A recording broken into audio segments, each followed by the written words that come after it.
For over 10 years, the world's #1 source for professional wrestling news and information. And once again, here's your hosts, Damian Nelson, Frank Cosentino, and the man they call Meathead. This is the Pro Wrestling Report on 540 ESPN. Welcome to the Pro Wrestling Report. Special start time, 7 o'clock p.m. Central. We're live, coming to you from the downtown Milwaukee 540 ESPN studios. Damian Nelson here alongside the man they call Meathead. And Meathead, what a show. So much to talk about this week. Some sad news, some honorable news, and some interesting news. Specifically, we're going to preview WWE's Tables, Ladders, and Chairs pay-per-view. We're going to talk about the unfortunate passing of Eddie Umaga Fatu just last Friday. Also going to talk about a very special day that happened this past Saturday here in the Milwaukee area, Bobby the Brain Heenan Day. TNA fires its quote-unquote first shot against World Wrestling Entertainment. Ric Flair says he would actually work for TNA. And we're going to be talking WWE Raw Live, which is going to be coming up in just about an hour's time. The guest host tonight, Mark Cuban. Why? Well, they're in Dallas. He owns the Mavericks. The Mavericks are going to be there as well. I got you. I feel you. And you know what's really kind of scary, Damian? There is no one else in this room. It's you and me. And the Eskimos. Yeah, it's you'd think we'd be in Nome, Alaska right now. We are streaming live at ESPNMilwaukee.com and PWRshow.com. The Chatmosphere is open at PWRshow.com as well, where the conversation will continue throughout our commercial timeouts. At PWRshow.com. You could also call us and be a part of the program. The number here in southeastern Wisconsin is 276-ESPN, 276-3776, or all over the world at 1-800-990-3776. Again, that's 1-800-990-3776. Our first story of the night is the unfortunate passing of Umaga, formerly of World Wrestling Entertainment, was released earlier this year, just about 6 months ago, and had recently just wrestled on the Hulkamania tour down in Australia. Now found by his wife last Friday, passed out and had suffered a massive heart attack at the young age of 36 years old. The facts that we know so far is that his cause of death, as listed so far, is indeed that heart attack. However, we're going to talk about some of the early speculation and continued speculation that's out there as it pertains to his cause of death. And basically, this is just another young wrestling superstar who passed very early. And it is no secret that Umaga he parted ways with WWE earlier this year because he refused, at least by the way they say it, he refused to go to rehab for a wellness policy violation. We don't know the specifics of that wellness policy violation, but since he refused to go to rehab, he was released from the company and had really gone into hiding after that. And we saw him resurface for the Hulkamania tour just a couple of weeks ago, and then coming back from that just 4 days later, I believe, was found dead in his home. Now, he'd had a lot of wrestling journalists out there have speculated, and we use the term loosely at the news of his passing, which was quite frankly very confusing at the time. We first got reports that he had passed, and then there were conflicting reports that he was just in very grave condition and would most likely be passing soon. We got the confirmation at about 2 or 3 o'clock that he had indeed not made it through the heart attack. And then it went public from WWE at about 5:15 p.m. on Friday. But during all that, a lot of people speculating that drugs had to play a factor. Now, this isn't too far-fetched of a thing to say due to the fact that we know he was released from WWE due to drug use, basically. Well, wellness policy violation. Correct. Drug use. That's an interpretation by Damian that that's what he's been released for. He was released. The official statement was that he was released for a wellness policy violation. And the wellness policy covers what? Not just drugs. It does not just cover drugs, but you go to rehab for what? You go to rehab for lots of things. He refused to enter rehab after that release physical, from WWE. Chemical, it was drug-related, believe me. Okay, we know that. I'm just glad that you know exactly what's going on there. Well, so clearly I do. That's why I'm saying it. I'm reporting it, and we're live on air, and you're challenging the report. That's fact. Thank you. I'm stating a fact. Let's continue to go ahead here, and many people reported that it was obviously a speculation, that it was drugs that led to his heart attack. Again, the official cause of death and all that we've reported is that it was a massive heart attack. Now, several other superstars have died as a heart attack as a result of some other conditions, whether it be drug use, whether it be a bad heart, whether it be drinking, what have you.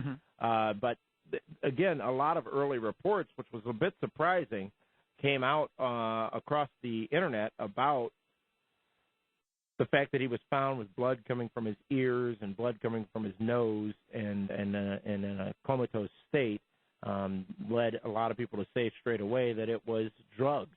And obviously we don't know that. Won't know that until we get a toxicology report, until the information becomes public. But as we said, the conversation on the phone lines goes as you want it to go. Just give us a call, 276-ESPN or 1-800-990-ESPN. And let's go out to the West Coast.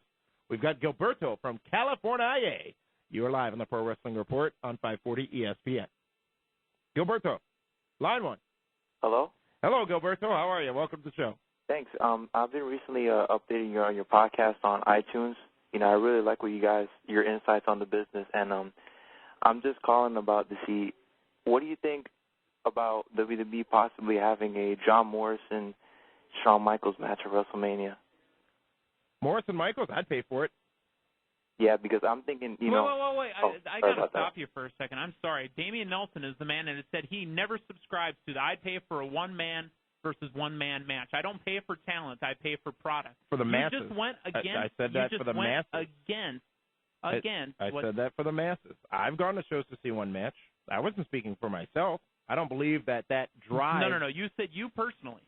You said you personally.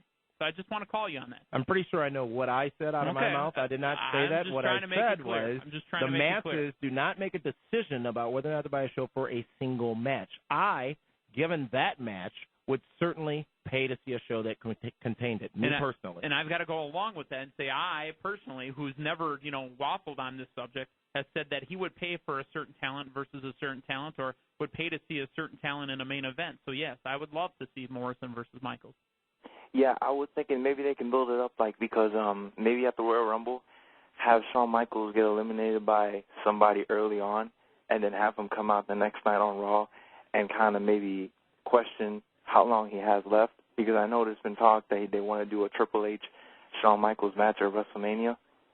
But, I've been watching for about 10 years, and I've already seen that a couple times, especially for about 3.5 years, from 2002 to about 2005. And I think it would work because it would elevate John Morrison to a higher level, and it would actually show how really good Shawn Michaels is.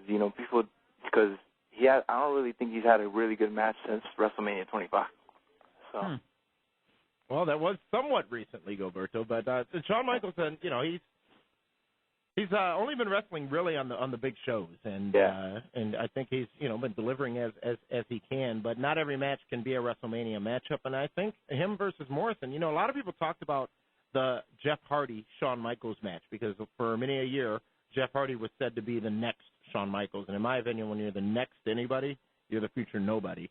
He could be the new Shawn Michaels, which didn't turn out to be the case. But a Morrison-Michaels match, I certainly am very intrigued by, and I think getting there, because when you look at John Morrison, there are a lot of similarities to an early Shawn Michaels in Morrison. He's got the pretty boy persona. He's got the the hair, the abs. He's got the same type of look, really, that Shawn Michaels had earlier in his career. And I think there could be a good story built around that match. Yeah, he has the cockiness, too. And also want to comment on the Blizzard Brawl this past weekend. I saw some videos on YouTube. I saw the tribute to Bogdan Heenan. That was really nice. That was really good. And I just want to send my condolences out to Eddie Fatu's family. It's a sad day. Another wrestler dies. Hey, that's how life is. Hopefully he was a young talent. I personally, I liked him. I thought he was a good heel for WWE, but it's just sad. A good point, and obviously two very important things to mention. We're going to be talking about both in detail as we go along here on this program. Thank you very much for that call from California, Gilberto. Remember, if you want to join the show, you can do so by calling us at 276-ESPN. Again, that's 276-ESPN, or all over the world at 1-800-990-ESPN. When we come back, we're going to talk more about Umaga's passing and more about what Gilberto mentioned, which is that Bobby Heenan Day proclamation from this past Saturday. TNA is going full bore up against WWE, and then we're going to be talking WWE Raw Live. This is the Pro Wrestling Report on 540 ESPN and ESPNMilwaukee.com.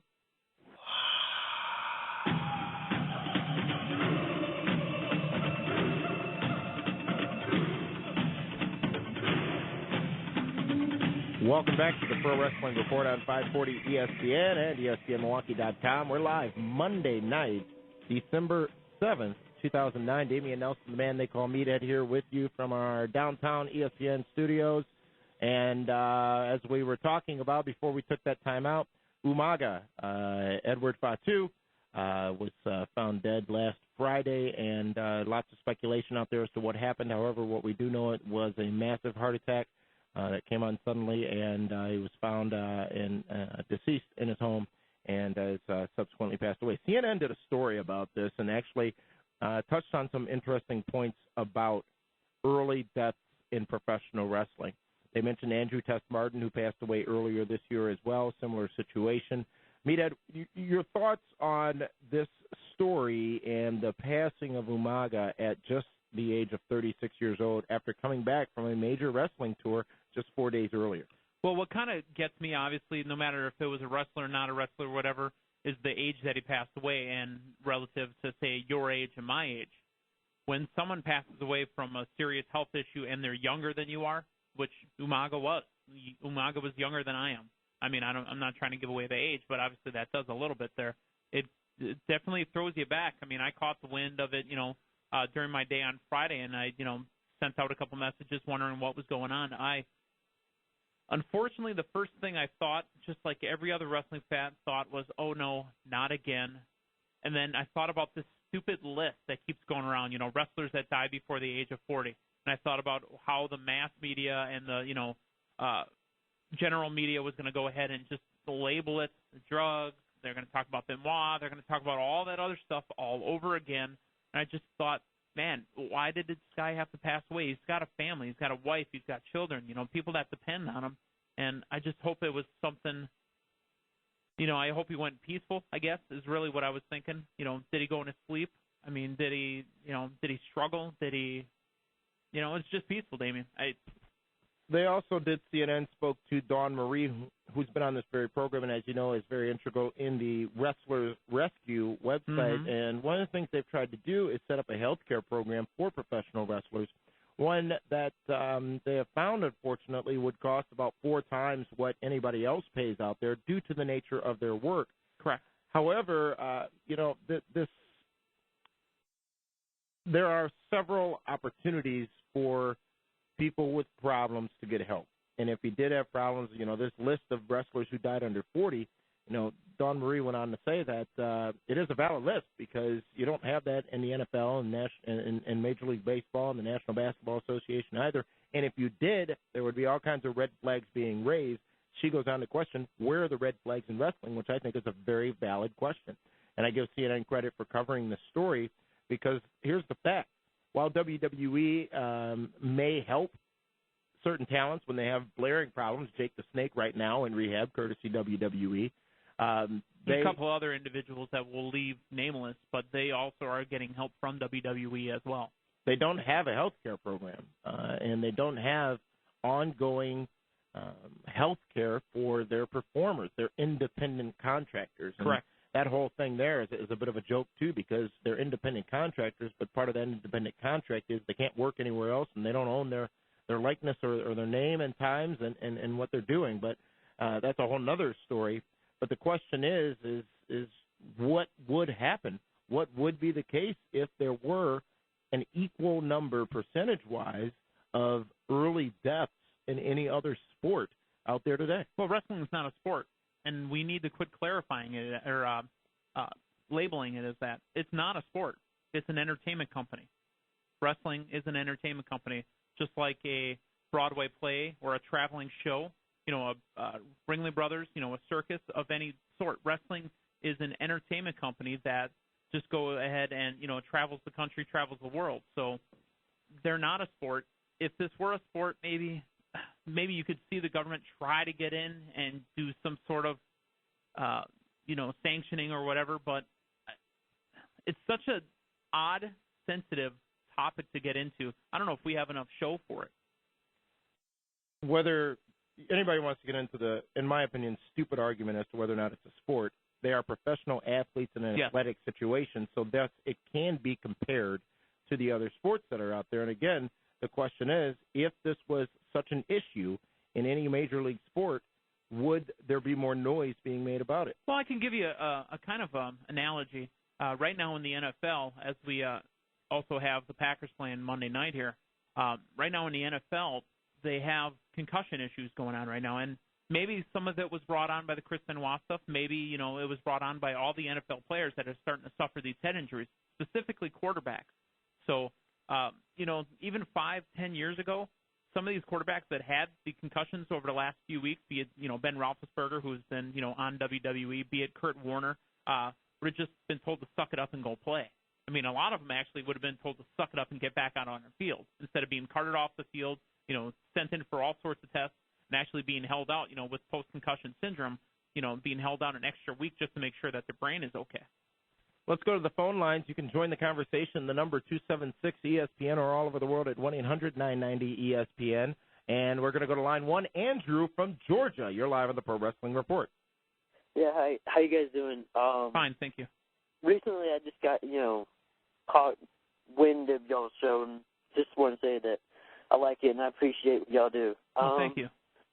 Second of all, I have two quick questions. Number one, I've heard through, I don't know if you're familiar with this user on YouTube named SpinnerNet1, but recently he posted a video saying that he, from a credible source, heard that on Monday, January 4th, 2010, TNA will have a 3-hour special. Andrew, it's a fact. It was announced by TNA this past Saturday on the UFC Ultimate Fight program. Also, there's videos on the TNA website as well. Okay. It was announced by Hogan and Dixie Carter, and that will be the case. It will be a 3-hour TNA Impact starting 1 hour before Raw starts. It's a special. They're not moving. It's a special. Yeah. However, if we'll talk more about it later, if that special does well, you could see a move come down the road. But that is indeed true. Your thoughts on TNA firing what they call the first shot against WWE? I think it's actually a bit of a bold move, but maybe a bit premature because they still have a lot of their talent. It's mostly mid-carders and lower carders. They have Booker T, and they have Kurt Angle, and I guess you could throw AJ Styles in there. Well, actually, I don't think they have Booker T anymore. I'm not sure Booker T's even with TNA anymore. Oh, okay. But a lot of their guys are, in my opinion, glorified mid-carders. They got good talent, but they need a little bit of work.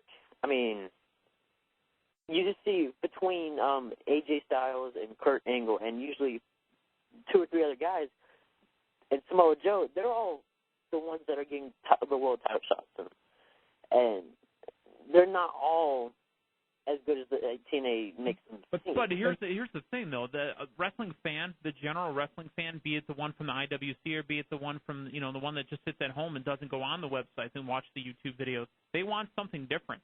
The wrestling fan wants to move on to something different. So if TNA were to make the permanent move, it's just a temporary thing for now. But if TNA were to make the permanent move, that would be something different, even though technically they have enough faces and enough names that the WWE fan would recognize to get them to start watching. That's what Hogan is. That's what Nash is. That's what Sting is. That's what Jarrett is. That's what, Foley is. That's what, Angle is. That's what these names are. That's how you get them to come in. And then again, with this small shot that they're taking on a Monday night to go 3 hours live up against WWE Raw, and there's speculation. There's nothing confirmed yet, but that Raw may go 3 hours on January 4th as well. I don't think it's going to happen, but there's speculation. Andrew, thank you for that call. We've got to take a timeout. When we come back, we're going to talk more about that challenge that TNA has laid out to WWE on January 4th. This is the Pro Wrestling Report on 540 ESPN and ESPNMilwaukee.com.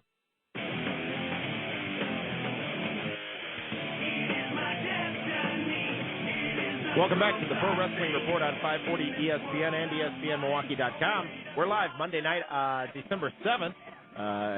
Damian Nelson and the Meathead coming to you here from the 540 ESPN Milwaukee studios. You can join the conversation, 276-ESPN, 276-3776, or all over the world at 1-800-990-ESPN. We're also live at bwrshow.com, where the conversation continues during the commercial timeouts. And we actually just got an email, Meathead, this one directed towards you. This is from Harvey, who says, I don't think that pro wrestling is just an entertainment. It's just entertainment, rather. With all the talent and actual sports-like activity, I do really believe it is a, air quotes, scripted sport. It has too much athletic activity and content to be considered a show. That email just came through at pwrshow.com from Harvey. What was the name, Harvey? Harvey, appreciate the interaction. Love the interaction. Thank you. But I said it was an entertainment company. I did not say that they don't do sport or athletic-type things in their show. Still, on the surface, they are an entertainment company. Think about the fact that not only do they do that live Monday broadcast, that taped Tuesday broadcast, that taped Friday broadcast, and the taped Thursday broadcast, they also do movies. They also do music. Well, they haven't done music in a while, but they are an entertainment company. Damon. Let's go now to the phone lines. Again, the number, 276-ESPN or 1-800-990-ESPN. We've got Ryan from Quincy, Illinois on line 2. Ryan, you're live. Hey, how's it going, guys? Hey, Ryan, welcome to the program. First-time caller? No, actually second time. Last time I was on was when they had the kind of the double tag team champions with TNA. Okay. So what's I up, got Ryan? 3 questions for you tonight. First question, you know how Mr. Kennedy Anderson has changed his name from Kennedy to Anderson, obviously? Well, his real name is Ken Anderson. Well, I realize that, but I mean, with Terry Bollea, how is he able to keep the Hulk Hogan type thing going on? I think, Damien, if I'm not correct, you'll correct me, but I believe Eric Bischoff bought the rights to Hulk Hogan. Is that correct? Is that not correct? At the end of the day, Hogan owns Hulk Hogan, Hulkamania, and Hulk Rules. He owns all 3 of those. So I think that you look at a lot of the earlier guys, they are not with that situation where they don't own their name anymore. A lot of the earlier guys either had it worked into their deals or WWE really didn't start till probably the late 80s, early 90s in owning names. I think the Ultimate Warrior situation was one where they really started to make it more of a goal for the company to make sure that they maintained ownership to the names and likenesses, because Warrior, Jim Hellwig actually went out and changed his legal name to Warrior. Wasn't that an issue where he changed that? You're right. He changed his name legally to Warrior, so the WWE can't do anything about it. Just like Kevin Nash is going to be Kevin Nash. Scott Hall will be Scott Hall. What else, Ryan? All right, hypothetical question here. I like hypotheticals. Before the ages we're living in now, we don't have VCRs, don't have DVR, none of that type of stuff. You can only watch one show on January 4th. Which one you guys tuning into? Ask me January 3rd, because I need to know what's going into the show. What can I expect? What kind of promotion has been going on with it? For me, it's going to be Impact for sure. All right, and my third and final question is. And by the way, Ryan, we'd be flippers. So. Yeah, well, I would be too. Don't get me wrong. If you had to bring in any 1 or 2 people for that special Impact, who would you bring in, and what do you think they're actually going to do to kind of fire that first shot at WWE? Well, they did announce. Good questions, Ryan. Thank you for calling from Quincy, Illinois. They did announce that not only will Hulk Hogan make his debut, his TNA Impact debut on January 4th on that special 3-hour edition of the show, but there will be many more surprises in store. Now, let's keep in mind the last time we were promised surprises was at Bound for Glory, and I'm not sure if you remember the surprise meathead of the night. Right, because there wasn't any. Oh, it was Joey Fat One starting off the pre-show. So I think they're going to deliver on this night. Who I think they should bring in, I think, and we'll talk more about this later, I think Ric Flair is an obvious choice, but I think that's where they draw the line at Legends. A lot of people are saying they want to see Ken Anderson that night. And, we've had Ken on this show twice and had the opportunity to spend some time with him this past Saturday as well. And I don't think he has any interest in wrestling anymore anytime soon on a regular basis for a national company. But I could be wrong there as well. I think that they need to make an impact, no pun intended. And I think Hogan is smart. That's obviously going to happen. What I don't want to see is who David Hero keeps talking about, which is the Nasty Boys and Beefcake. Brutus the Barber Beefcake. And you've heard those names mentioned on Impact, by the way, so I think that gives it more of a... Virgil. He's been mentioned, too. I think that gives it more of a diminishing chance that they're actually going to be the ones that are those surprises. But it could be better to go over the list of free agents, and we'll do that to try to get a little bit more information and see who they may need to show, Ryan. But, it's going to be – here's the thing. Last time TNA had an opportunity like this, they had an epic fail. Raw was not on. They went on a Monday night special, and they aired a clip show. They've learned from that mistake, obviously, and now they're going to do – We think they learned from that mistake. Well, the fact this is going to be live, by the way. It's going to be a 3-hour live Impact. It's going to re-air then that Thursday night in their regular time slot. But they've got a lot that they need to do leading up to January 4th, and we'll talk more about that later. But let's continue on the phone lines. Charles from Pennsylvania, you're live on the Pro Wrestling Report. Hey, guys. How you doing? What's up, Charles? Hey, I got 2 comments and 1 question, so I'll make it as quick as I possibly can. First of all, I just want to thank you guys personally. You guys renew my interest in the sport again. You guys like my Jim Cornette, so I really appreciate that. Thank you very much. Secondly, a caller from you guys from earlier in regards to TNA, I totally agree with him. They need to do about a good another 6 months, 8 months to really before they try to go after Raw, because a lot of their talent is mid-card talent. They really need to do something to spike them up.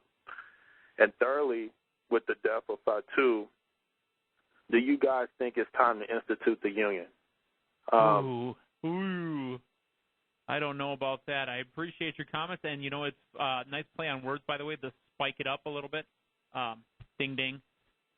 Union, Damien. That's kind of a forbidden, taboo topic that I don't like to go on. So once again, ladies and gentlemen, Damian Nelson. Jesse the Body Ventura, who was the guest host on Raw a couple of weeks ago, the week after he was guest host, did an interview with ESPN, I believe it was, and indicated that wrestling was, quote-unquote, still a joke and that there is still no formal representative for the wrestlers. And quite frankly, there are a lot of industries out there where there is no union or no representative. And, it's a tricky subject. And whether you support unions or not, you can't dismiss the natural benefits of a union, one voice and one advocate for a group of people. However, everything's not all happy as it pertains to unions. Do wrestlers need more to protect themselves? I think so. Now, at this point, I want to commend WWE also for not only the wellness policy, but they now have financial counseling. They have superstardom counseling when new stars come in. They're better preparing their independent contractors for the world that they may be entering. And, again, tons of credit goes towards that, but I think that they do a lot of this stuff, the wellness policy and those 2 policies I just mentioned, they do a lot of this stuff so that they can say they're doing something, not necessarily because they want to do something. And unionizing, Jesse Ventura tried it in the early 80s, and now we're sitting at 2009, why he's out of the business. And nothing has happened. So do I think it'll ever happen? No. Do I think it would help? Potentially. But it's difficult to actually say whether it would or not. If you want to give us a call, you can do so. The number 276-ESPN or all over the world at 1-800-990-ESPN. Conversation is also going on as we stream live at pwrshow.com. TNA Impact, as we said before, is going one-on-one with WWE Raw. That's going to be on January 4th, just a couple of weeks away. The announcement made this past Saturday on The Ultimate Fighter on Spike TV, from the UFC. Hulk Hogan with Jeff Rogan making that announcement. Indeed, Joe Rogan, sorry. It will be a 3-hour episode of Raw. It will be a live 3-hour episode of Impact, It will be a 3-hour live episode of Impact. Dixie Carter said, and I quote, "This is the first shot against WWE." Hogan going on to say that they're recreating the Monday Night Wars, and there are many surprises for the show, and that Hogan will make his first Impact appearance. A lot said in that press release and in that interview that Hogan did just this past Saturday. Now, the question that's out there is, what should the strategy be for both? There are all these unfounded rumors out there as to what Raw is going to do. They haven't even announced who the guest host is going to be for that night. So there are all these rumors out there as to what WWE is going to do. None of them founded as far as we can tell at this point. But we do know what TNA needs to do. And what TNA needs to do is not just put this on Twitter, but get the word out about it. And we're going to talk about some of the ways that they should do that when we come back. This is the Pro Wrestling Report on 540 ESPN and ESPNMilwaukee.com.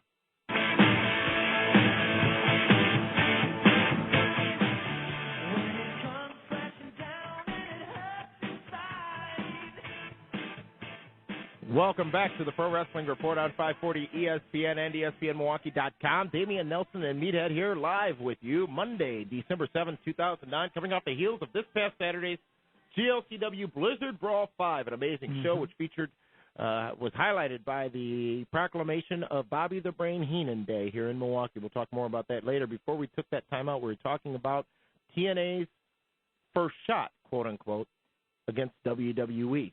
You can call us and have some conversation about that big announcement from this past Saturday from TNA Wrestling. The number 276-ESPN or 1-800-990-ESPN. Again, 276-ESPN or 1-800-990-ESPN.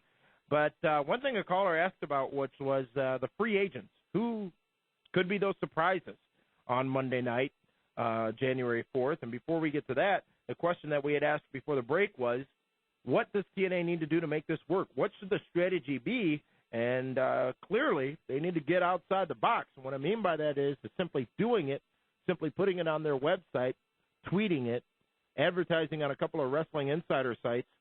They got to do a lot more. They've got to make a splash, and they have limitations as to how big that splash can be because they can't advertise on Raw on USA. So, not much time. This has been planned for months, apparently, according to Eric Bischoff tonight. I don't know how they can do it. I don't know how they can tell the wrestling fans. I don't know how they can bring anybody other than those who watch Impact already over to watch on Monday night. I literally am at a loss for what they can do. I'm going to use your philosophy. I'm going to use words that you've said on this very program. They need to have a billboard in Times Square. They need to do mass marketing. And they've done that. They've done the billboard in Times Square before. Okay. They need to continue doing stuff like that, things like that. For example, I know that NBC Universal, has the Tonight Show with Conan O'Brien. They have the, Late Night with Jimmy Fallon. So that might not be the avenue they want to go, but why not be on talk shows on CBS? Why not be on Jimmy Kimmel Live? Why not be on those shows? Why not go on the morning shows? Why not go on, again, Larry King Live? That's nice. Larry, is useful for what he does, but Larry's just a puppet. I mean, so why don't you go to the things? So what is the demographic they're trying to reach? What is the age bracket? 18 to 35 male? Is that what they're going for? Yeah, probably a size 54. Okay, but I mean, the money pot, basically, that every TV exec is always going for.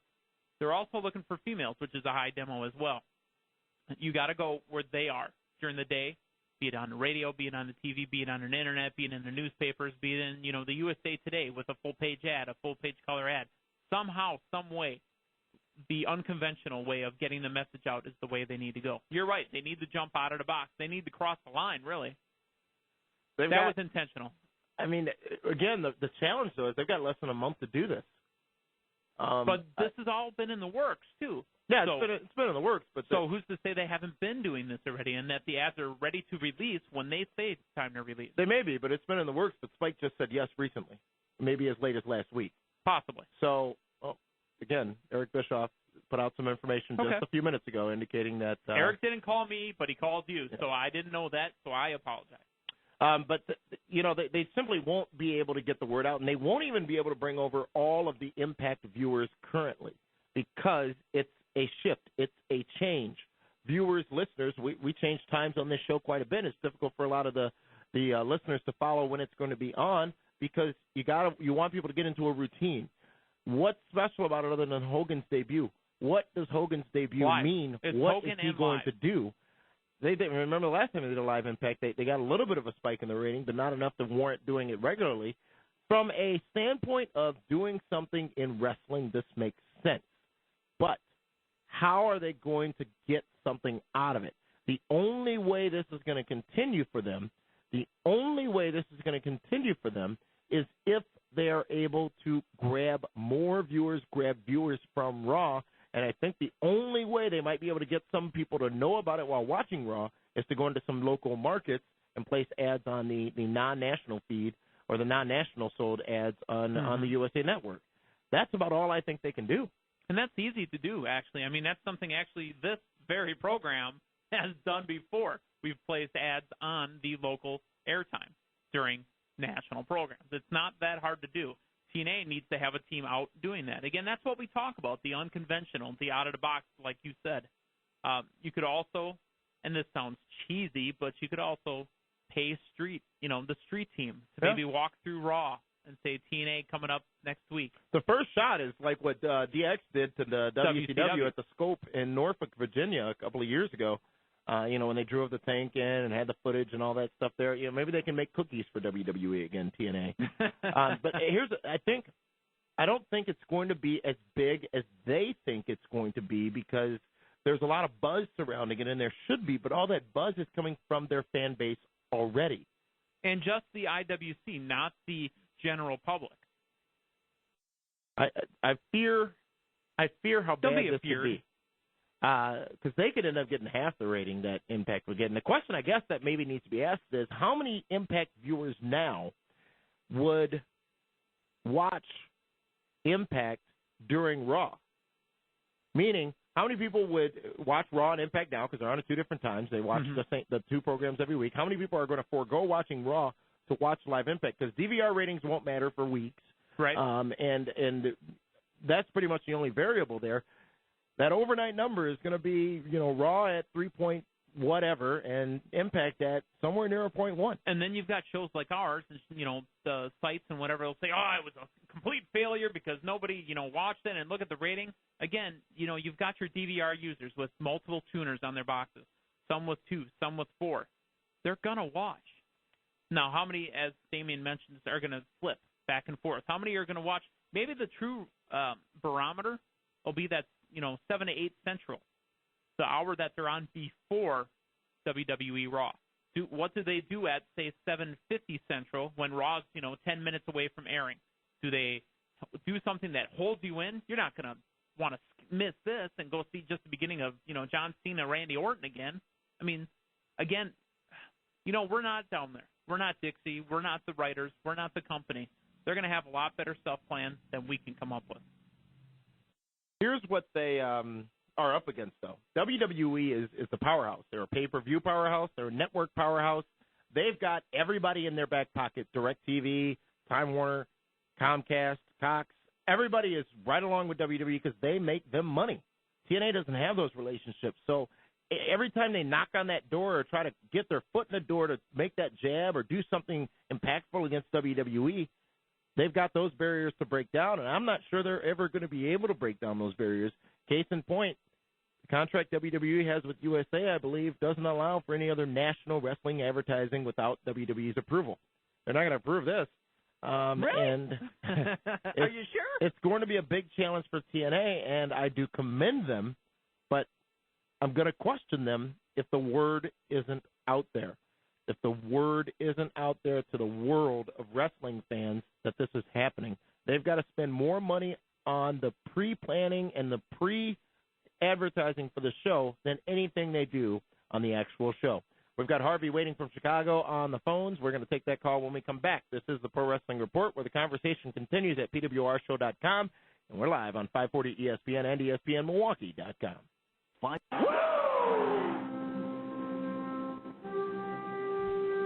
Welcome back to the Pro Wrestling Report on 540 ESPN and ESPNMilwaukee.com. We're live on Monday night, December 7th. 7. Sorry, you had a little headphone malfunction there. Sorry about that. Let's go to the phone lines. The number 276-ESPN or 1-800-990-ESPN. On line 1, we've got Harvey from Chicago. You're live on the Pro Wrestling Report on 540 ESPN. Hey, guys. Long fan of the show. I love what you guys do. Thank you Harvey. very much. What's up? Concerning this whole TNA 3-hour thing, I think this thing is really being blown way out of proportion. I don't think it's going to make all that much noise. Mainly because of the fact that I know Hulk Hogan has been running off at the mouth that he really wants to start another Monday Night War, but when you That's all have PR. That's all that is right there.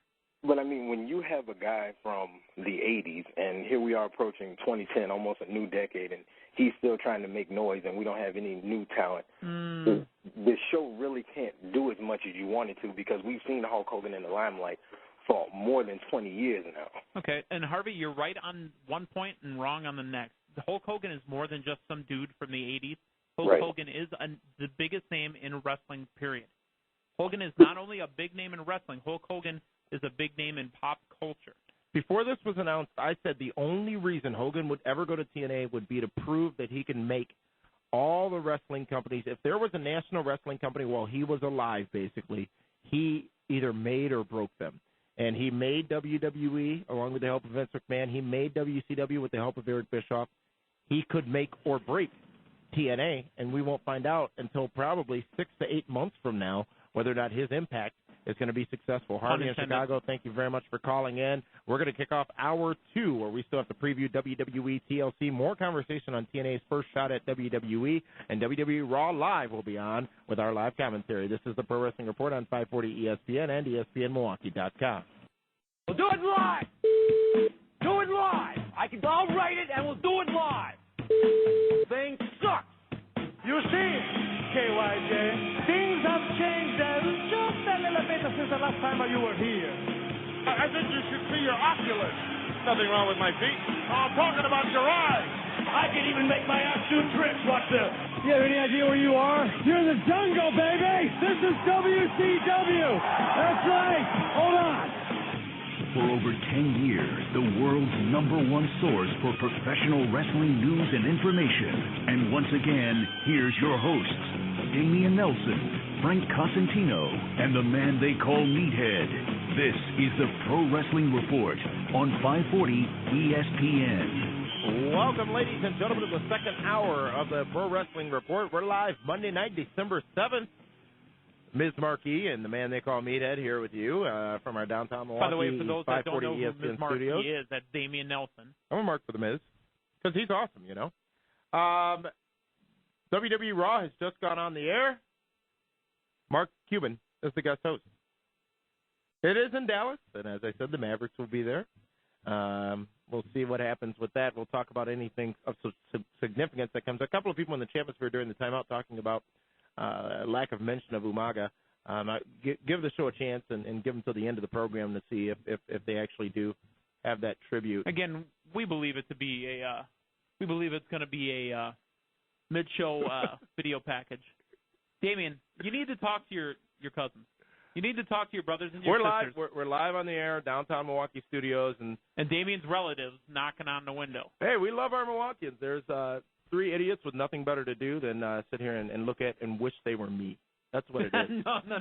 It's not you. Trust me. Go. As we said, Raw's on the air. Anything of significance happens there, we will go ahead and share that information with you.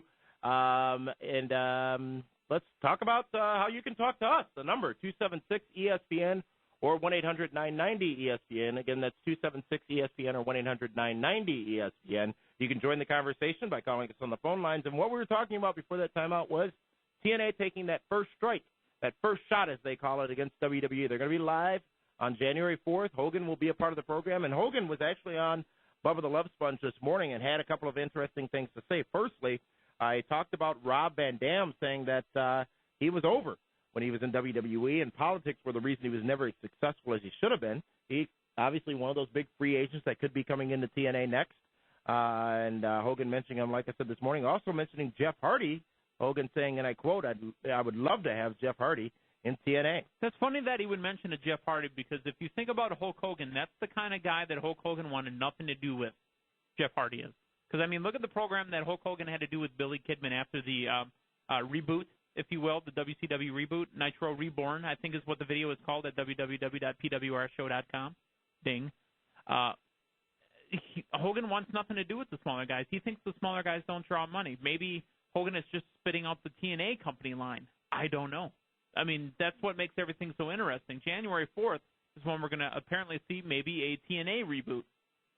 He also said that he has not spoken to Randy Savage or Scott Hall or Vince Russo, and that if Vince Russo was able to come up with some good ideas, he would listen. That's funny that Vince Russo gets mentioned there, because I know you were going to talk about it later, and we're just going to allude to it real quick, but Jim Cornette's got some words about Vince Russo. Oh, he had some words about Vince Russo when he was on this program a couple of years back. Well, just take a look at that interview, also available at pwrshow.com. He said that he is certainly not coming to TNA as just talent. He is going to be the booker in TNA. He's going to put the writers in a secondary position, and, I think Hogan, again, like Harvey mentioned, our last caller at the end of the hour, Hogan might be running at the lip a little bit. But you know what? That's okay. Hogan, what he's doing is talking. Be it good press or bad press, you're getting press. You know what I mean? Attention, good attention, bad attention, you're getting attention. Hogan also said he spoke to Umaga the night before he passed away and told him that he would love to have him involved in his plans for TNA. And that was the last time, obviously, that he had ever spoken to him. So Hogan's frequently on the Bubba the Love Sponge show, was so again this morning. Again, the key here is they've got to do some things that get the word out about the show before January 4th. If they don't do that, if they're just counting on their viewers coming over, it's not going to be successful. You're right. I don't know if you want me to WWE elaborate, need to do, but there's nothing left. What does WWE need to do, if anything, to counter this attack from TNA? Do they even consider it an attack? I mean, that's really you got to think about that. What does WWE think of this? I mean, because on the website, the first thing you see on the TNA wrestling website is "It's on, brother." I mean, you see the video and a picture of Hogan posing to his bicep and says it's on. All this is a one-time deal right now.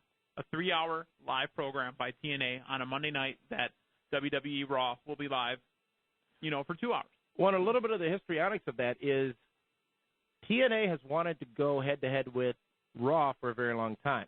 Spike TV has said no because they're afraid of the ratings. They're feared. If TNA is able to get the same rating they've been getting on Thursday night against WWE Raw on Monday nights, you could see TNA continue in that spot. Again, if they don't do those things if they don't get the word out about the show enough. So hypothetically, and I'm not questioning you on this, I'm just asking out loud. If you feel that if TNA is able to score the exact same number that they do on a Thursday, that they'd let them go on the Monday? Absolutely. Because what does TNA put on a Monday at that time? Do we know? What do you mean? What airs on TNA from 8 to 10 Central? On Spike, you mean? I'm sorry. What airs on Spike I from have no 8 to 10 idea. Central on Monday? Maybe a movie of the week?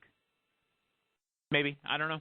So no. Well, but again, their fear has been that it will not be not the same number of people will watch. So if the same number of people tune in on Monday that would on Thursday, they've got nothing to lose. They may as well just go head to head. Right, because everybody was calling WCW Nitro a failure when they were pulling threes, versus Raw's 4 and 5. Right. Versus Raw's 4 and 5. If TNA are able to pull a 1.5, a 1.9, a 2.0 on a Monday night, that's a success. Doesn't matter what Raw's pulling. That right there, getting that 2, that's a success. No matter if it still fails in comparison to what WWE is doing. We'll see what happens. It's not going to be a 1-week story, though. No, because we got to preface that by saying, look, even after the week after that happens, the first week of January, second week of January, you can't just go out and say, and they're going to do it. The IWC is going to do it, and they're going to say fail, success, fails. I mean, they're going to judge it right there and then. So, we talked earlier about some of the people that may be some of those surprises on that special 3-hour Impact coming up on January 4th, and we talked about RVD. Hogan mentioned him earlier. He also mentioned Jeff Hardy. Jeff Hardy, as we know, is just done with wrestling. He spent some time in TNA. That certainly wasn't the best thing for him. I'd be very surprised if he went back. But a couple of other names that are out there that are worth mentioning, I think, and this is not meaning that I think they're going to be joining, but Goldberg. Yeah, and Goldberg and Hogan have a working relationship. I mean, Hogan, for the few people that he's put over and laid down for, Goldberg was one of them. He said, "You're the man. I want to give it to you." The Godfather. Oh, really? Oh, yeah, he's out there. He's out there. But do you want to see him? I mean, Chris Kanyon. Kanyon, to be quite honest, and this has nothing to do with, again, there's nothing wrong with that. Not that there's anything wrong with that, but Kanyon has come out, and a lot of the boys aren't going to want to work with him. David Flair. David Flair? I don't think David Flair's working anymore, is he? I think he's out doing something else. He's out there. Ernest Miller. Now the Cat, that's a Hogan Bischoff guy. That's a Bischoff guy more than anything else because that was Bischoff's trainer. JBL. Now that's the guy that's got some name recognition, and that's the guy who could strike a blow. As opposed to striking a pose? Right. Lance Storm, who's been very outspoken about TNA and his frustrations with what they could be and what they are. I don't know. Lance Storm is getting up there in age. Not that JBL is not older than Lance Storm. Lance Storm never had a big name. Go ahead. Maven. Who? He's still taking bookings. Maven Huffman. Who? Remember he eliminated the Undertaker at Royal Rumble? Yeah. And you look like him? Matter of fact, Josh Matthews. No, he looks like me. Josh Matthews said you were Maven? He was a little confused. Monty Brown was in TNA, came to WWE, was released to deal with some family issues. We haven't really heard from him since. Monty Brown would be interesting to come back into TNA because Monty Brown has had title shots in TNA. The alpha male. You know, who else? If we're going to go down that road, why don't we go ahead and ask about, I don't know, a former WCW World Heavyweight Champion, married to Courtney Cox. David Arquette. Yeah, well, while he's rumored to be hosting, maybe he'll host the Raw on January 4th, and they'll make him the World Heavyweight Champion. That's funny. Sad, but funny. We're going to take a time out. When we come back, we've got Anthony and Bowman on the phone lines. This is the Pro Wrestling Report on 540 ESPN and ESPNMilwaukee.com.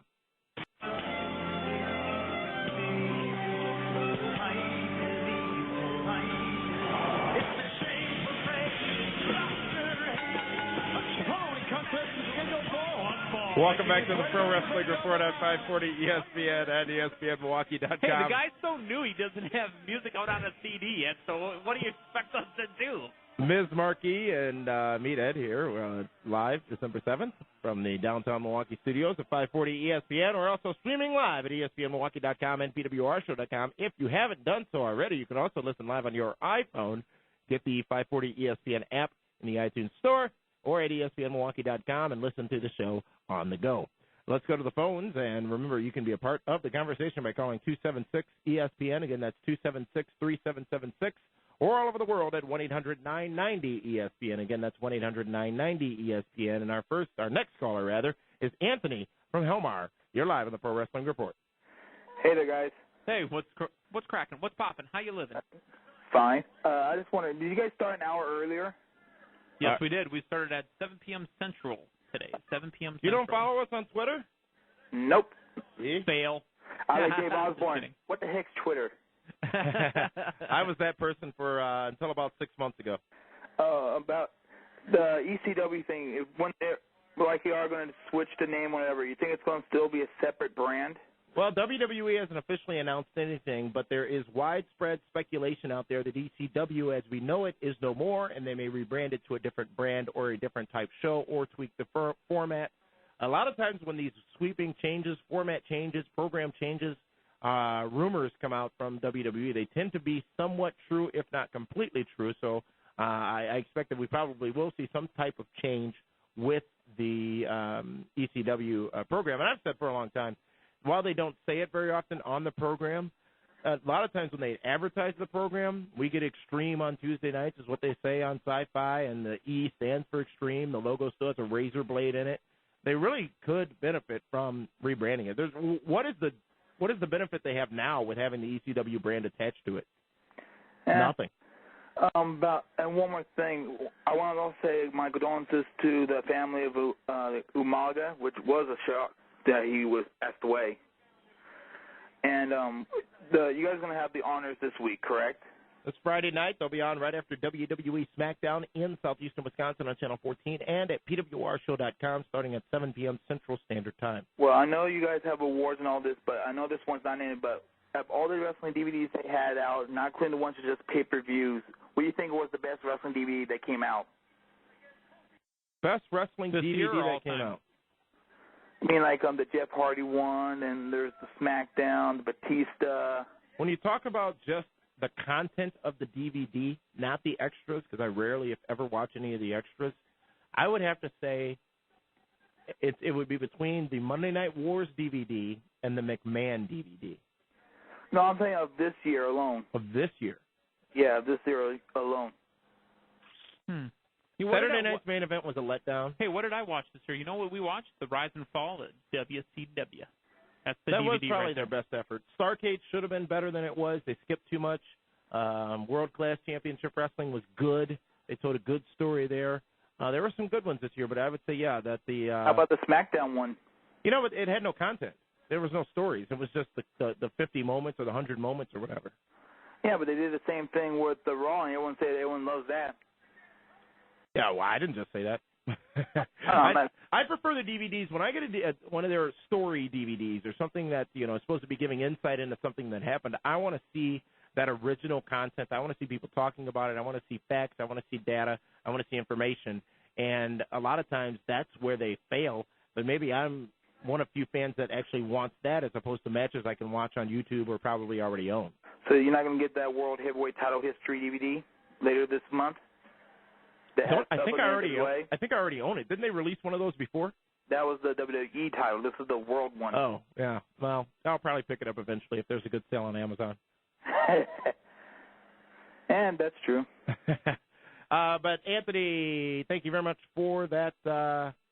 I will say this though, I did watch the Jeff Jarrett King of the Mountain DVD from TNA. I don't know when it was released, but I watched it this year. I got to say, that gave me, it was about 2 hours, maybe more, of original content interspersed with wrestling. Told great stories, did great things. That was really a good DVD because I was wondering, I'm like, God, Jeff Jarrett's been doing TNA for 7 years. That's some footage there, but where are they going to get the rest of the content for this? And they did a good job doing it and told some stuff and went some places that hadn't been gone before. So let's continue on the phone lines and talk to Bowman from Boston. You're live on the Pro Wrestling Report on 540 ESPN. Hey, what's going on, guys? Bowman, what's up? What's up? So it's just Damien and Meathead this time around? Yeah, Frank he's out. Actually, he's in States. Packers Ravens up at Lambeau. So and Dave is just he had a busy weekend. He's exhausted. Okay. Well, keep me up to this. Right now, I'm tweeting Dave here to let him know that Kofi is over. And he just received that tweet. Dave's listening, so he'll hear. Okay. Also, let Dave know. But now, Bowman, remember, Dave did concede and say he was wrong. Hey, and let Dave Hero know, by the way, that Mark Henry and Miz are going to have a match tonight, so that's more than a one-off. Yeah, that's definitely cool that they're having a match because the Miz is awesome. Are you a Miz Marquis too now? Oh, yeah, I've liked Miz. I watched Miz when he was on The Real World. Like, I've always been a Miz fan. I was out with some non-wrestling fans recently, and somebody said they were flipping through and saw the Miz on there and stopped and kept watching because they had watched him on The Real World and said that, wow, he was exactly the same as he was on The Real World. And I did not watch that episode of The Real World. I stopped after New Orleans or Las Vegas. So, I watched like 1, 2, and 3, and that's it. Yeah. But, the Miz hasn't changed much. Plays that exact same character he played on The Real World. Now he's getting to do it on WWE, and now it's pretty cool to watch. Yeah, that's fun. But like I said, I did 1, 2, and 3. After Puck, I was over. That was done. And wanted to talk about what everybody's talking about right now, which is the sort of the 3-hour live Impact that's happening January 4th. And the first thing I said when I saw tweeted when I follow, Damian Nelson and at PWRshow.com. I'll follow him there and saw it on Twitter when he tweeted it out. Mm-hmm. I'm looking, and the first words that I say to myself is, I'm not a college football fan, but why would you want to do a live Impact when you don't get to do it often at the same time as the Fiesta Bowl? Well, There's a good chance it could be a solid game on that day. Yeah, but I do have to throw this out. How many, besides, maybe us and a handful of others, how many true wrestling fans are actually true football fans? Well, let's not give the Fiesta Bowl too much credit. Last year on Fox, granted it was New Year's night, it only got a 6.1 rating. So it is not the 12s and 13s that a lot of the bigger games get on broadcast television. It will still be a formidable competitor, and it is a third option now for wrestling fans who might want to watch football as well. But it is not the juggernaut that a lot of other programs are. Oh, no, definitely not. It's definitely not, but comparative in that 8 p.m. slot where that game starts, I think, at 8 o'clock. Then TNA is going to start at 8 o'clock, and WWE starts at 9. That's Eastern. It's all Eastern, Eastern Standard Time. And it's the East Coast bias. Biggest TV markets are on the East Coast, so it's like. The key is the first hour of Impact. They have got to shock and awe in that first hour because they're unopposed. They have the opportunity to grab, capture, and retain all of these viewers who might be flipping or might find out if they do enough advertising for it. They have got to make all of their mega moves in that first hour. Every 10 minutes, something wow-like has to be happening. Every 10 minutes, they've got to be making a statement, making an impact. Hogan should be the first thing out there, and he should be heavily featured in that first hour. They got to involve Bischoff. They got to smartly, they've got to involve their younger stars. Here's my fear. I I think what they should do is if they do exactly what you said, but if they're going to have any wrestling match within an hour, just throw some Ultimate X or some type of X Division match where you get like 20 of them in there just going around flying off the wall. Absolutely. One fear I have, though, is that they may try to overbook this thing. They may feel they need to do everything they've ever done. You mean like a pay-per-view where they throw every X Division talent in one match? But those matches typically deliver. Yeah. But the wrestling fans, I see. If you're TNA, you don't have the research. You don't have the marketing research to know what the wrestling fans actually want. WWE does have that. They do grab that. They do it internally. They do it externally. TNA's got a lot to offer, but I'm not sure what the fans want to see en masse. Do they want to see a 20-minute X Division epic? Do they want to see high-flying stars such as Amazing Red and Daniels and AJ tear it up? Or do they want to see Hogan and Bischoff talking and bashing WWE for 20 minutes? That I don't know the answer to. And if you're TNA, you're going to be very torn as to what to do, and then try to do everything, and then at the end maybe do nothing. Well, what I'm hoping is that they book the show in the event that they're trying to get fans that are casual fans. Book the show as a casual fan. I don't think they should try to go after their normal fans that are going to watch it anyway. I think they should try to go book it in a sense. I'll reach out to some other fans that casually are just flipping through the channel. Well, Bowman, we talked about this earlier in the program. That's what we mentioned by saying you still have a Nash, Angle, Foley, Jarrett, Sting, Hogan. These guys, that's what the casual fan's going to latch onto. As much as, maybe your diehard, your true wrestling fan doesn't want to see these guys consistently over and over, that's what the casual fan's going to see. And what they need to do in that first hour is to grab the attention of the casual wrestling fan that goes, wow, I didn't even know those guys are still doing what they're doing. What is this stuff right here? I mean, because, we talked about how they might not even be able to pull all of their TNA audience over to Monday, but you got to be able to grab that fan that you didn't have before. What are your thoughts on the six-sided ring, Bowman? I hate it. I've hated it since to me, if you're not going to use it properly as they use it in Mexico, then why have it? But it's distinctly different from anything else that's on. I don't think it is. It's just a cheap knockoff of the Octagon. No. If you're a wrestling fan who's not in the know, it's distinctly different, and they think that grabs you. I'm not sure if it does. I don't think it grabs you at all. I think it's just their way of looking similar to UFC when they're doing that, because they're trying to promote themselves a professional wrestling brand versus being a sports entertainment brand, and that's what they're trying to. That six-sided ring looks like the Octagon. It brings that.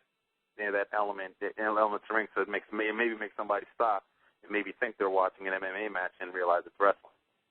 But again, what we're talking about is grabbing that casual fan. So a wrestling fan's going to think it looks like something from Mexico or whatever, or a UFC fan's going to think it looks like the Octagon. But that casual wrestling fan, that kid, that 13-year-old that may not be into the UFC and just watches WWE, cool.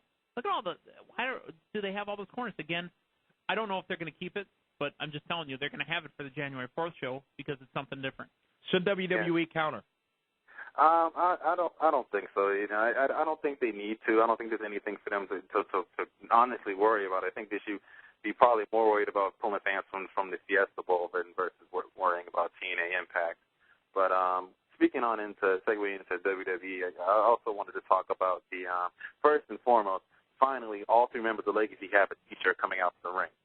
Speaking of which, right now on Raw, it's Primo Colon and Evan Bourne versus Legacy, and this is going to end the argument between me and David Hero. If Cody gets the win over Evan, Cody's better. If Cody is definitely bigger. If Evan gets the win over Cody, keep in mind, not the team. If Evan gets the win over Cody, then I am wrong. But if Cody gets the pin on Evan, then I'm right, and Dave Hero, he's agreed to that. Hey, Bowman, hang on 1 second, too. You said that all three members of Legacy, I don't know if you noticed the banner, the graphic that came out. It's Randy Orton and Legacy. Oh, yeah, I forgot. It's Randy Orton and the Legacy. Legacy they all has have one shirt. No, Legacy has one T-shirt. Randy Orton had a different one. But they're all wearing it at the same time. Finally. That's the key thing. Right. That's the key. And one more thing about WWE.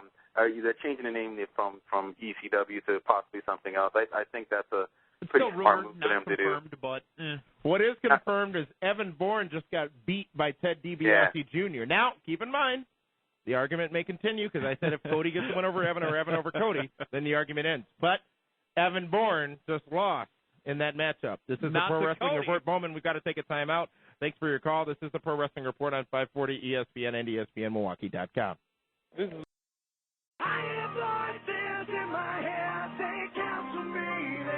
Welcome back to the Pro Wrestling Report on 540 ESPN and ESPNMilwaukee.com. Damian Nelson and Meathead here with you live Monday, December 7th. Coming to you from our downtown ESPN studios in downtown Milwaukee. You can join us on the phones, the number 276-ESPN, 276-3776, or 1-800-990-3776. Or stop joining us outside the window. That's the part we don't like you joining when you're banging on the window. Hey, thank you to our caller from just a little while ago before that break, Bowman, who actually wanted me to remind the viewers and listeners at home of something very important, which is what WCW is. It is a defunct wrestling company that went out of business in 2001 and was purchased by World Wrestling Entertainment. According to the Chatmosphere, the Icon 1978 says ECW is a defunct company bought by WWE in 2001, then reborn as a third brand only to be killed again. I believe it was 2000 when they acquired ECW. They acquired the rights, all the footage and all that other stuff. So, yeah, you're right. We have been talking about TNA Impact going one-on-one with WWE Raw Monday night, January 4th. There's some speculation in the Chatmosphere as to what rating it's going to pull this week, that week. Ratings will be important, and TNA's got a lot of work to do to make sure those ratings hold up to anything like what they were getting on Thursday nights. That's really all they need to do. They need to do as good as they do on Thursdays, and it would be a success if they did better, but they at least need to do as good as they would do on Thursday, and it's going to be a substantial difference in the overall number, the hour 1 number, and the hour 2 number, because the hour 2 number is going to expectedly be higher. The hour 2 number is going to expectedly be lower, and the overall number is going to be somewhere in the middle of those two. So, enough on that. This past Saturday, if you had a chance to check it out at pwrshow.com, some amazing video of the proclamation by the city of Milwaukee of Bobby the Brain Heenan Day. Bobby the Brain Heenan making his first appearance since 3 Blizzard Brawls ago here in Milwaukee, actually out in Waukesha at the Waukesha County Expo Center.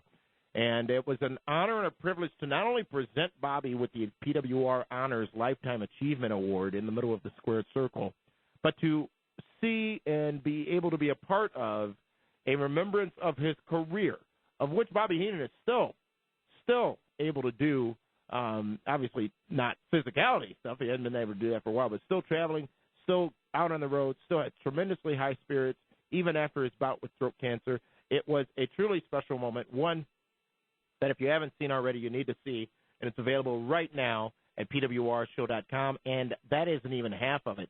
So much more footage from that very special moment, including the presentation to the Brain, including an appearance by King Kong Bundy, the presentation to the Brain of the Pro Wrestling Report Honors Lifetime Achievement Award. That's going to be this Friday on our very special 2009 Pro Wrestling Report Honors broadcast.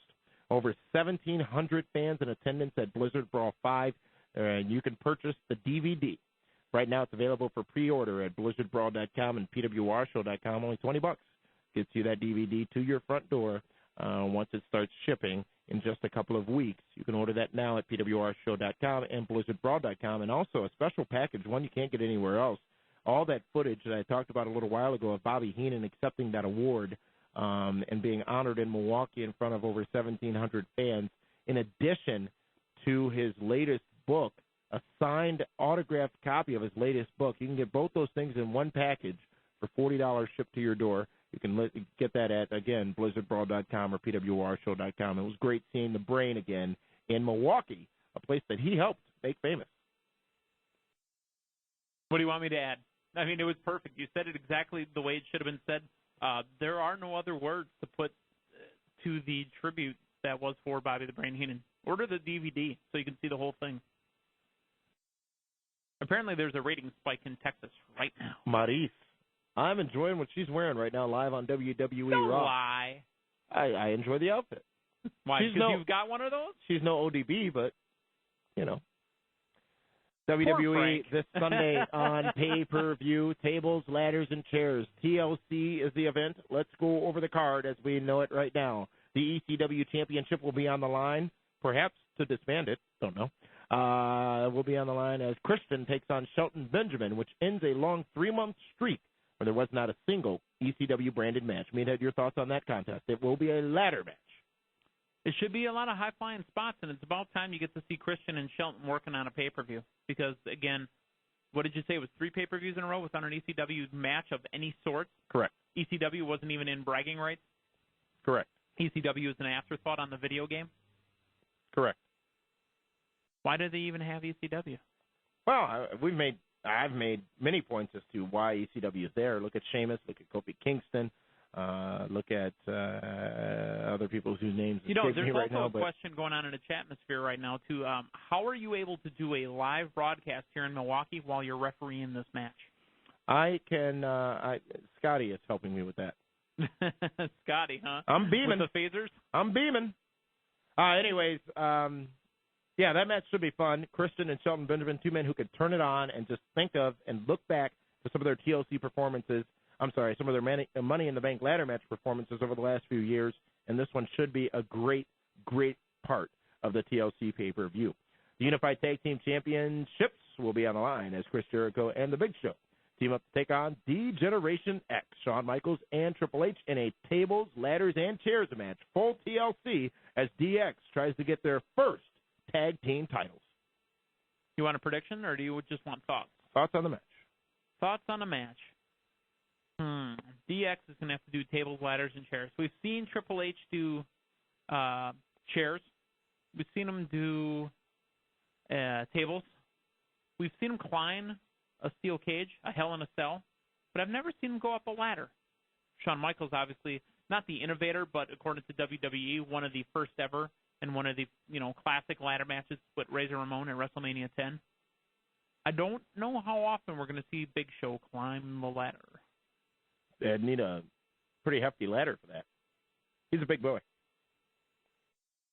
The Intercontinental Championship will be on the line as John Morrison defends the IC strap against Drew McIntyre. There's my thoughts.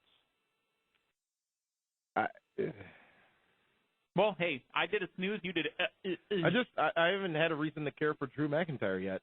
John Morrison, I enjoyed what was happening with him and Dolph Ziggler. He's being thrown down our throats, to be honest with you. Drew McIntyre is. I don't know if he's one of the boys. He's on that mountain. I have no idea. But Drew McIntyre is just flat. I mean, it's a dud. I mean, you can keep trying to push Drew McIntyre all you want. Give us a reason to like Drew McIntyre. He's got skills, though. What is he? Skills. Yeah. That's how you say it, right? Skills. So that matchup will be for the Intercontinental Championship. And when we come back, we're going to talk about the 2 matches on top of the card as announced so far for WWE TLC this Sunday on pay-per-view. This is the Pro Wrestling Report on 540 ESPN and ESPNMilwaukee.com.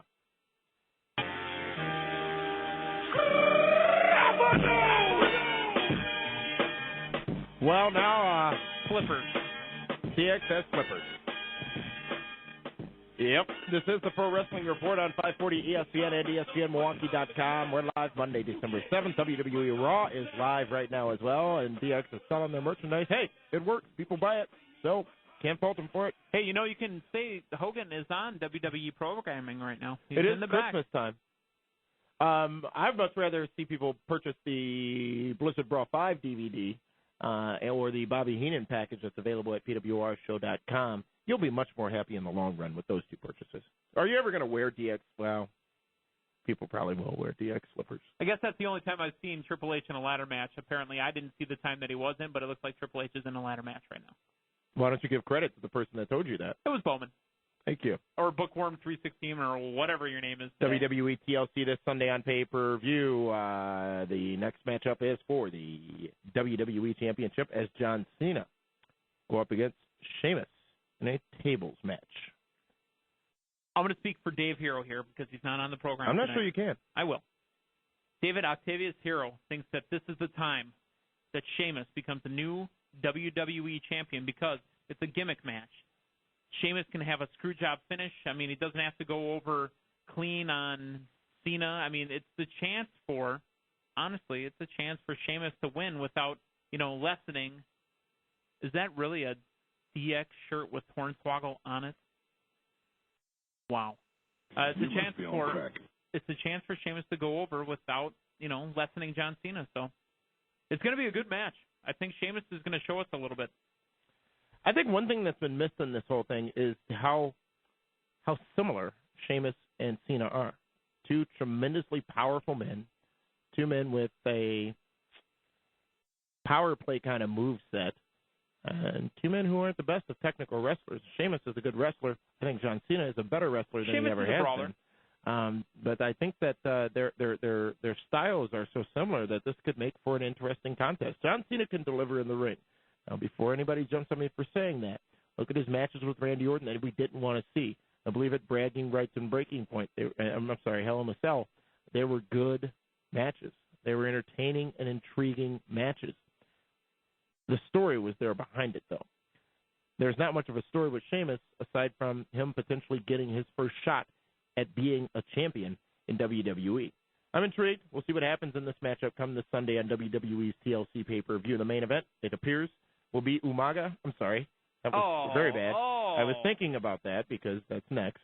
Will be The Undertaker, rather, versus Batista in a chair match. How do you win a chair match? How do you do a chair match?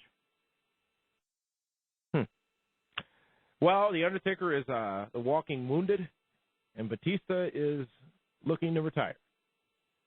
So why is he in a title match? Well, I don't know. I would imagine that the Batista wins this. Seems to make some sense because you got to imagine John Cena is going to win. The placement of this match on the card is going to tell a big story. I don't know. Top to bottom of this card, it has its highlights. I think Christian versus Shelton Benjamin will be good. I'm intrigued by John Cena and Sheamus. The Jericho DX match will probably be entertaining. Let's not forget we've got 4 tremendous performers in that matchup. Morrison McIntyre could surprise. Is this one worth buying, Meathead, in your opinion?